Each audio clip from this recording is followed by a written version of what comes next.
반갑습니다. 저의 남편은 외아들이고요. 저는 결혼 7년 되는데 딸 하나 있어요. 저희 부부는 결혼하면서 바로 아이를 가졌고 이젠 딸아이도 어느 정도 커서 일을 가져볼까 생각 중에도 있었습니다. 그런데 작년 여름에 시어머니께서 말기암 판정을 받으신 지 3개월 만에 갑작스럽게 돌아가시게 되었습니다. 시골에 혼자 계신 시아버지가 늘 마음에 쓰였던 우리 부부는 주말마다 방문했습니다. 시아버지는 시어머니를 갑자기 잃은 큰 슬픔에 많이 우울해 보셨습니다. 한참 이쁠 소녀를 보면서 잠깐이라도 슬픔을 잊으시는 것 같긴 했지만 마음이 많이 아팠습니다. 그래도 거리도 만만치 않았지만 다녀오고 나면 조금만 편했습니다. 하지만 늘 떠나올 때 아쉬워하는 시아버지 모습이 안쓰럽게 느껴졌습니다. 그래서 추워지기 전에 아무도 없는 집에서 홀로 남아 우울해하시는 시아버지를 저는 남편과 상의 끝에 저희 집에서 함께 살자고 했고 남편은 어려운 결정해줬다며 많이 고마워했습니다. 시아버지께도 아까를 말씀드렸더니 한큐이 고맙다며 늙은이가 짐이 되어서 미안한다고 하셨습니다. 그리고 더 추워지기 전에 저희 부부는 시아버지 모셔오게 되었습니다.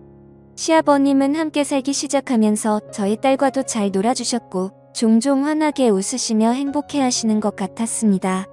저도 이렇게 아침 저녁으로 가까이에서 챙겨드릴 수 있어서 한결 마음이 편했습니다. 그리고 딸아이 아침 등원도 하원도 아버님께서 손수 맡아서 해주셨고 딸아이도 할아버지를 잘 따랐습니다.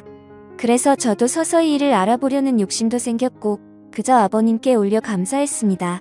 그러던 어느 날 남편이 출장 가게 되었다면서 2박 3일 일정량으로 혼자 아버님을 모시게 해서 미안하다며 중국으로 떠났습니다. 그리고 최대한 빨리 끝내고 돌아오겠다는 말도 잊지 않았습니다. 하지만 저는 이미 시아버님이 그리 불편하게 느껴지지 않았기에 걱정 말고 일 잘 끝내고 잘 돌아오라고 했고 남편을 보냈습니다. 똑같은 일상이었습니다. 아버님께서 딸을 등원시켜주시고 헬스를 하시고 수영도 하시고 동네 기원에 들러서 바둑을 두신 후에 새롭게 사본 친구분들과 점심을 드시고 딸아이를 하원시켜서 집으로 데리고 오셨습니다. 이틀은 그렇게 빠르게 지나갔습니다. 그런데 출장 마지막 밤 저녁 식사 후 딸아이를 시켜서 재워놓고 아버님께 인사를 드리려고 노크를 하였습니다. 그런데 방 안에서 시어머님의 사진을 들여다보며 슬픔에 잠긴 시아버님을 보게 되었습니다. 순간 알 수 없는 연인을 느꼈습니다. 아버님 어머님 생각 많이 나시나 봐요. 오늘 저라 위스키 한잔 하시겠어요? 했습니다. 시아버님은 그래 오늘은 좀 마셔야 잠이 올 것 같다. 한잔 하자고나 하셨고요. 시아버지와 저는 한두 잔 위스키로 홀짝이며 시어머니와 관련된 추억을 회상하면서 많은 이야기를 나누게 되었습니다. 시아버님 결혼 당시에는 연애라는 게 흔하지 않던 시대였답니다. 시아버님은 대학 시절 좋아하던 여자가 있었고 집안의 격차로 헤어지게 되었답니다. 그러던 중 시어머니과 인연이 닿아서 선을 보게 되었답니다. 그 당시 시아버님은 공직에 있으셨군요. 시어머님의 약대를 막 졸업한 여대 졸업생이었답니다. 그런데 시아버지께서 시어머니가 그리 마음에 들지 않으셨답니다. 또한 시어머니도 시아버지를 별로 내표하지 않으셨답니다. 하지만 어른들의 추진으로 아버님과 어머님 결혼을 하셨답니다. 같은 지역에서 오랜 기간 지방간에는 친분이 있는 상황이었답니다. 그래서 살면서 정이 들었고 시어머니께서 잘해주시니까 고맙고 미안했다고 합니다. 약대를 낳은 시어머니께서는 약국을 차리셔서 자기 일이 있으셨지만 출장이 잦아서 늘 미안했던 희아버님이셨는데 항상 불만도 없고 내조를 잘해주신 시어머니셨더라고요. 이제야 생각하니 잘해준 게 없었다고 속상하다고 하셨습니다. 그래서 지금 이렇게 마음에 걸린다며 눈물을 보시더군요. 저는 시아버지를 조용히 안아주셨습니다. 그러면서 아버님을 토닥이다가 아버님과 포옹을 떼었는데 묘한 분위기 쌓이게 되었습니다. 이미 술은 취해서 다른 생각이 나질 않았습니다. 그냥 그대로 우리들은 실수해버렸습니다. 다음날 저는 시아버님께 어젯밤은 실수였다. 다시는 이런 일은 없을 것이라고 말씀을 드렸습니다. 그리고 우리에게 있었던 일을 비밀로 하자고 비밀을 꼭 지켜달라고 부탁을 드렸습니다. 아버님도 동의해 주셨습니다. 남편의 약속대로 출장 스케줄을 끝내고 돌아왔습니다. 남편이 돌아온 후 저의 생활에는 큰 변화가 없었습니다. 그런데 그 일이 있은 한 달 후 남편의 식이 있어서 좀 늦는다고 연락을 받고 시아버지와 딸과 저녁 식사 후 설거지를 하는데 누군가가 갑자기 우리를 안았습니다. 놀라서 뒤돌아보니 시아버지였습니다. 아버님이 왜 이러세요 했더니 내가 자꾸 띠가 생각난다. 나 어쩌니 하시는 거예요? 저는 파르르 떨렸습니다. 딸아이가 거실에서 영화를 보고 있어서 더 큰 소리를 내지 못하고 아버님 그만하세요. 조용히 시아버님이 팔을 푸시고 본인 방으로 들어가셨습니다. 저는 그 밤이 너무 길었습니다. 설거지를 마무리하고 아이를 데리고 방으로 들어갔습니다. 남편은 12시가 다 되어서야 집으로 왔습니다. 이 상황을 어떻게 감당해야 하는지 정말 내가 이렇게 벌을 받는구나 생각되었습니다. 다음 날부터 시아버지는 눈도 안 마주치시려 하였습니다. 그래도 오히려 이게 편했습니다. 그러나 딸 등원과 하원은 여전히 전당을 하시더군요. 저는 시아버지와 함께 사는 것을 너무 쉽게 생각한 제 자신이 미웠습니다. 하지만 시간이 지나면 묻힐 거라고 제 스스로에게 안심을 시켰습니다. 시아버지는 어느 날 몸이 안 좋다면서 딸아이만 등원을 시키시고 집으로 돌아오셨습니다. 저는 그 틈을 타서 청소기를 돌리고 있었고요. 그런데 시아버님이 제게 오시더니 청소를 대신해 주겠다며 제 손목을 잡으셨습니다. 저는 그 상황에 너무 불편해서 손을 뿌리치고 나와버렸습니다. 제가 진짜 벌을 받아 마땅한 일이지만 남편에게만큼은 비밀로 하고 싶었습니다. 그런데 이런 현실에 지쳐갑니다. 주말에 남편이 바람을 쐬러 가자고 했습니다. 몸도 마음도 불편했지만 남편이 모처럼 시간을 냈다고 했기에 딸아이와 아버님도 함께 시외로 드라이브를 갔습니다. 우리는 잘 꾸며진 잔디가 있는 음식점에 다 밥을 먹고 돌아오는 길에 작고 예쁜 카페에 들려서 차도 마시게 되었습니다. 딸아이와 시아버지가 사진을 찍는다며 카페 밖으로 나가고 저와 남편이 단둘이 남겨졌습니다. 남편이 말하더군요. 힘들지 여보. 그리고 정말 고마워. 그리고 잊지 않을 때 앞으로 더 잘할게. 저는 그만 그 자리에서 목이 메어 울어버렸습니다. 제가 무슨 염치로 어떤 말을 하겠어요. 아니 전 괜찮아요. 여보가 밖에 할 말이 없었습니다. 저는 시아버지를 이제 그만 모셨으면 한다는 이야기를 하려고 기회만 보고 있었는데 남편이 저리 나오니 저는 어떻게 하나요? 그리고 요즘 들어서 시아버님은 운동을 더 열심히 하십니다. 늘 하시던 수영과 헬스에다가 주말에는 등산도 다녀오십니다. 그러시면서 늙어서 내가 아프면 너희들 고생시키는 거라고 하십니다. 시아버님은 남편에게도 운동을 권하시지만 너무 바쁜 남편은 밤늦게 들어와서 새벽이면 출근을 하니 보통 운동할 시간이 없다고 합니다. 남편의 이렇게 건강관리 힘쓰시는 시아버지를 존경한다고도 하네요. 이런 부자 사이에서 제가 어떻게 시아버님을 떼어놓을지 기회가 안 생깁니다. 아버지가 떨어져 살며 제가 숨을 좀 쉴 것 같은데 말입니다. 물론 이 무거운 죄책감은 평생을 안고 살아야겠죠. 시아버님은 어떻게 이렇게 뻔뻔할 수 있는지 저녁 준비를 하고 있으면 아무렇지도 않게 제 앞에 오셔서 제 엉덩이를 만드시면서 저녁 메뉴를 물어보십니다. 딸아이는 제가 소리 지르면 드릴 만한 공간에 함께 있는데 시아버님이 원하지 않는 스킨십은 계속됩니다. 저는 남편과 이혼하고 싶지 않습니다. 그런데 이대로라면 말을 해야 하고 같은데 남편에게 말하면 믿어줄지도 의문이고 막상 이 일로 이혼을 하게 되면 우리 딸아이는 어떻게 될지 정말 힘이 듭니다. 제가 어떻게 하면 시아버지로부터 벗어날 수 있을까요? 너무 양심 없는 거 알지만 가정도 지키고 싶습니다. 그런데 방법이 없습니다. 도와주세요. 다음 사연입니다. 안녕하세요. 40살 결혼 12년 차이고 초등학교 아들 하나 있는 엄마예요. 시어머니는 일 때문에 아들 하나만 낳은 저에게 몇 년째 계속 둘째를 낳으라고 매날 욕을 하셨습니다. 애 낳기 전에 아들거리셔서 떡두꺼비 같은 아들 낳아줬더니 하나는 외롭다며 둘째를 낳으라고 하시네요. 이 욕심이 있던 저는 사장을 말씀드려도 소용없어 심적으로 힘든 나머지 시댁에서 1시간 거리 떨어진 경기도 외곽으로 이사왔습니다. 회사가 멀어져 출퇴근은 힘들었지만 마음은 좀 편했네요. 남편은 저 때문에 자기 엄마랑도 떨어지고 회사를 하고도 멀어지니 한동안 불만을 달고 살았습니다. 그렇지만 아파트 대출이자도 적게 나가고 공기 좋고 자연 친화적인 곳에서 사니 바로 적응해 나가더라고요. 대신 한 가지 딱 거슬리는 부분은 해결될 기미가 안 보였습니다. 바로 옆집의 요란한 소음이었습니다. 이사 온 날부터 며칠 동안 계속 부부싸움 소리와 물건 부서지는 소리에 오는 소리에 밤에 잘 수 못해요. 경비 아저씨께 여쭤보니 하루 이틀 된 일이 아니랍니다. 이웃들도 처음에 신고로 대응하다가 지금은 집값에 자칫 영향을 끼칠까 모른 척하며 지낸다 하네요. 전에 살던 집주인도 한참을 시달리 다 저희에게 전세를 주고 나갔다 해요. 남편은 허구한 날 옆집에 시끄러운 소리에 진짜 못 살겠네. 주인한테 이거 얘기해야 하는 거 하며 짜증은 냈지만 저는 집의 문제도 아니고 옆집 가정 불화 문제를 집주인이 분수로 해결해 그나저나 입집 여자 안 됐다 하며 좋게 말하고 참자고 했죠. 몇 번 우연치 않게 오다가가 옆집 여자를 봤는데 얼굴이 어둡고 몸이 안 좋아 보이긴 했습니다. 말을 붙일까봐 괜히 오지랖 떠는 것 같아 말았어요. 그런데 어느 날 예숙집 와주고 재운 후 저희 부부도 침대에 누웠을 때 다급하게 벨 누르는 소리와 문 두드리는 소리가 났습니다. 무슨 일인가 싶어 저희 부부는 거실로 나갔고 제가 인터폰으로 확인해보자 옆집 여자가 살려달라고 온 힘을 다해 저희 집에 요청하고 있었습니다. 저는 남편한테 어떻게 하지 남편은 시끄러운 일에 휘말려서 좋을 거 없어 그냥 모른 척하자. 나 내일도 일찍 출근해야 된단 말이야 하며 쑥 들어가대어 저는 걱정되었지만 남편도 들어간 마당에 혼자 무섭기도 했고 회사에서 야근에 몸도 피곤했던 터라 그냥 눈 딱 감고 들어갔습니다. 이불 속에서 숨죽여 있는 동안 경찰차 소리와 구급차 소리가 오고 가며 아파트가 소란스러워 있네요. 다음날 저는 출근하다가 경비 아저씨한테 물어봤습니다. 그러자 경비 아저씨는 어제 난리도 아니었어요.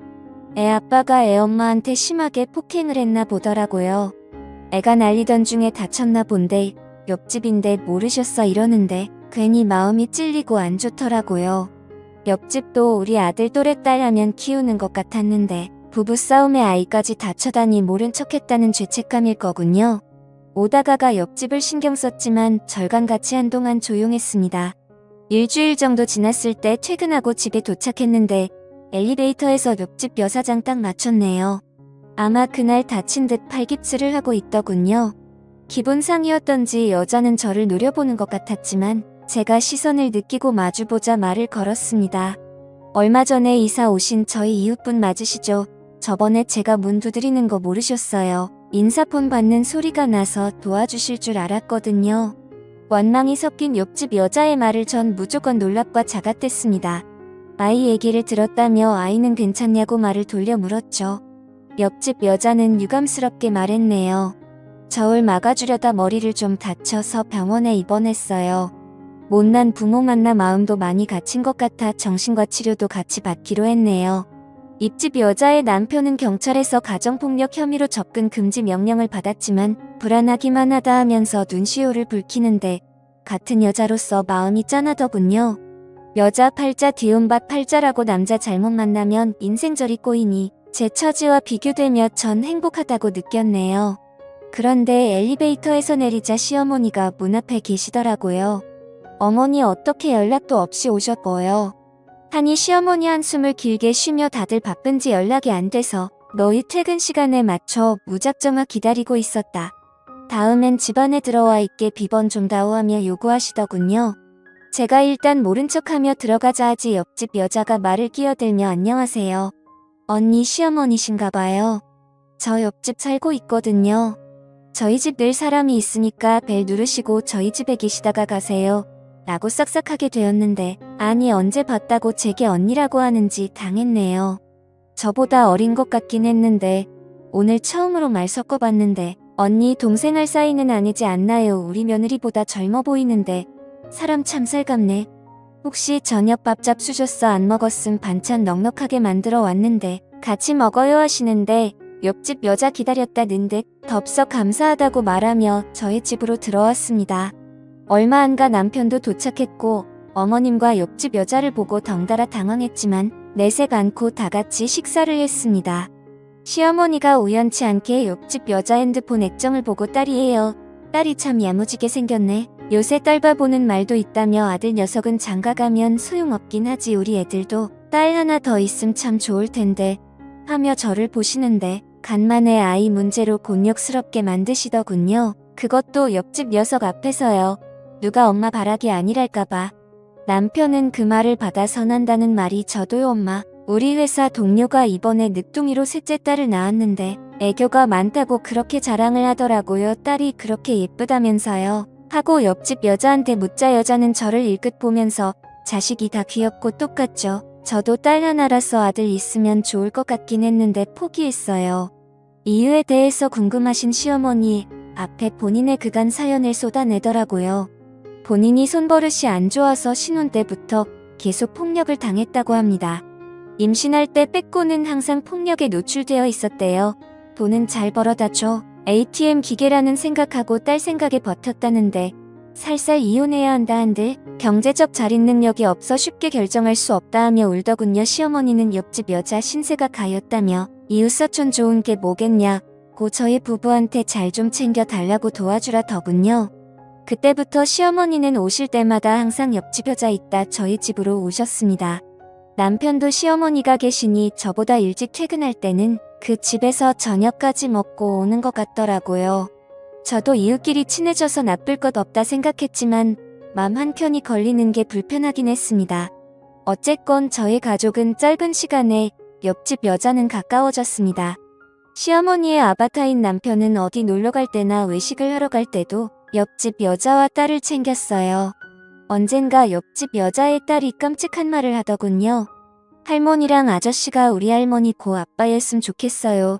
라고 하는데 아무리 어린 아이지만 제 입장에선 살짝 불쾌하더라고요. 아이가 하는 말이니 애써 넘기긴 했지만 선을 그을 필요가 있다고 생각했습니다. 저는 남편한테 당부하며 우리 옆집 여자랑 거리 좀 두자. 만난 지 얼마 안 되기도 했고 그녀에 대해 많이 아는 것도 아니잖아. 남편 그렇게 사람을 못 믿냐며 저보다 옆집 여자를 더 두둔하더라고요. 제가 성질을 내고 몇 번 더 얘기를 알아먹게 하고서야 남편 대우수 구하고 알겠다. 미치로 회사에서 근무하고 있는데 시어머니께 연락이 오더라고요. 아버님 제설아 좀 일찍 와 준비하라 있습니다. 하필 미치로의 승진 심사가 있었는데 그날은 저희 팀에서 준비한 프로젝트 최종 점검회가 있는 날이었습니다. 저는 남편한테 사정 얘기를 하고 이해해달라고 얘기한 뒤 시어머니의 독촉 전화를 신경 쓰고 싶지 않아 아예 전화를 꺼버리고 일을 했습니다. 그만큼 그 일은 제 승진에 사활이 걸린 중요한 문제였어요. 보랴보랴 겨우 다 끝내고 전화비를 켜보니 연락 자체가 났더라고요. 많이 서운하셨나 싶어 뒤늦게 죄송스러움을 안고 시댁에 갔습니다. 그런데 먼저 와있던 동서가 제게 의문의 눈짓을 하더군요. 뭔가 했더니 어머 세상에 그 옆집 여자가 저희 시댁이까지 와서 오지라 벌크 제사 음식을 몽땅 준비했던 겁니다. 동사도 워킹맘이라 예정 시간보다 좀 늦게 왔는데 이미 그 여자가 와서 제사 준비를 다 끝낸 터였대요. 시어머니는 제사가 끝난 뒤 옆집 여자의 손을 잡으며 고마워하더군요. 아이고 오는 수고 많이 써요. 며느리 둘이는 것보다 애기 엄마가 훨씬 든든하네. 아들 하나만 더 있으면 며느리 맞은 딱인데 아까워 죽겠어라고 하니 옆집 여자가 한다는 말이 저 이제 남편이라고 완전 이혼했어요. 나중에 좋은 사람 있으심 소개시켜주세요. 어머니라고 말하자 시어머니는 그런 쓰레기라 이유 잘했다고 얼른 좋은 사람을 알아봐야겠다며 오지랖을 뛰셨네요. 저는 옆집 여자한테 저 대신 일해주느라 수고했다며 봉투를 내밀었지만 옆집 여자 이웃끼리 그런 거 받는 거 아니라고 하면서 대신 부탁이 하나 있다고 하더군요. 결혼하고 새 출발하고 싶은 마음에 실은 인테리어를 새로 하기로 해서 머물 곳이 필요해요. 인테리어 공사할 동안만 비용은 지불할 테니 언니 집에 좀 머무르면 안 나고 하는데 전 곤란해. 전 남편의 핑계로 못 들을 생각했지만 남편의 허락은 이미 맡았다면 선수를 치는 옆집 여자였네요.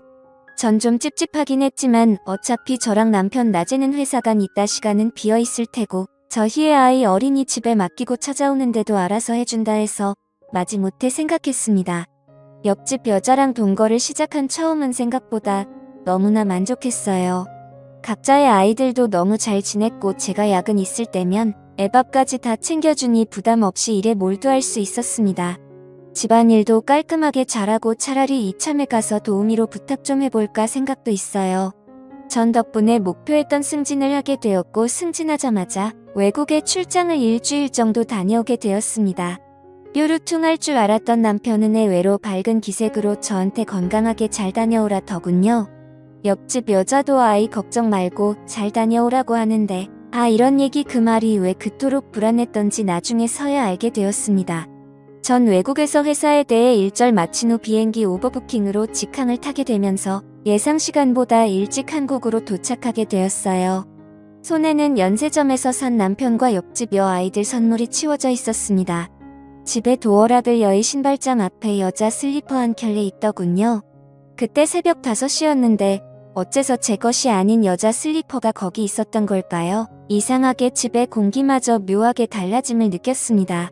고마움에 진득 사온 선물이 무색해지며 전 천천히 제 방으로 가 문을 열었고 그 앞에서 믿지 못할 일을 보고야 말았습니다.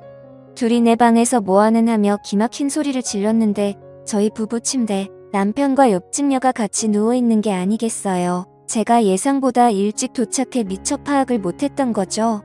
전 치솟는 분노에 두 연놈을 때려잡기 위해 옆집 여 머리채를 잡아 끌어당겼습니다. 여자의 악한은 외마디 비명이 들리기도 전에 남편이 옆집 여자를 보호하며 절 밀치더군요. 이게 무슨 짓거리야 얘기를 하면 될 것이지 다짜고짜 왜 폭력부터 휘둘러 하는데 전 비참한 얼굴로 남편의 뺨을 주먹으로 날려 울부었습니다. 어떻게 날 두고 이럴 수가 있어 니들이 사람이야 새끼를 한 집에 있는데 부끄럽지도 않아 하니 남편은 옆집 여자를 자기 뒤에 김추매이게 하더군요. 미안하긴 한데 기왕 이렇게 된 거 부끄럽지 않기에 나 이 여자는 잘 살아보고 싶어. 당신은 어차피 가족보다 일이 더 소중한 여자야. 당신은 그렇게 좋아하는 일 평생 하면서 살아라. 나도 우리 태어날 아이 재롱 좀 보면서 가족 행복 느낌이라 더 살게 하며 옆집 여자가 임신했다. 벌써 2개월 되었다는데 저는 그대로 주저앉고 말았습니다.